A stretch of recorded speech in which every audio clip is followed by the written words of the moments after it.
এটা হলো দুনিয়ার সবথেকে আজব দেশ, কারণ এখানে প্রতিটা মানুষের শরীরেই নাম্বার লেখা থাকতো।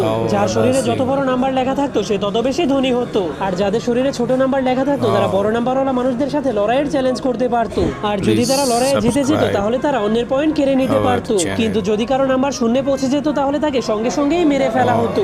লিসার মায়ের নাম্বার শূন্যে পৌঁছে যাওয়ার কারণে তার চোখের সামনেই তার মাকে মেরে ফেলা হয়েছিল, কিন্তু মৃত্যুর আগে তার মা তাকে একটা জাদুময় নাম্বারওয়ালা বল দিয়ে গিয়েছিল আর তাকে বলেছিল এই বলটাকে একজন মহান নায়কের কাছে পৌঁছে দিতে। কিন্তু লিসা 5 বছর ধরে 5টা দেশে ঘোরার পরেও সেই নায়ককে খুঁজে পাচ্ছিল না। এই জন্য সে একদিন যখন একটা নতুন শহরে চলে যায় তখন একজন লোক তার কাছে এসে নিজেকে নায়ক দাবি করতে শুরু করে। তার চেহারার উপরে একটা সাদা তারা ছিল যেটা শুধুমাত্র নায়কদের কাছেই থাকতো, যা দেখার পর লিসার বিশ্বাস হয় এটাই সেই লোক যাকে সে এত বছর ধরে খোঁজ করছিল। এরপর লিসা সেই নায়কের বাড়িতে গিয়ে তার মায়ের দেওয়া সেই জাদুময় বলটাকে নায়ককে দেওয়ার জন্য বের করে, কিন্তু যখনই নায়ক সেই জাদুময় বলটাকে লিসার কাছে দেখতে পায় তখন সে তলোয়ার দিয়ে লিসার উপরে আক্রমণ করে দেয়। এরপর সেই নায়ক লিসাকে জানলা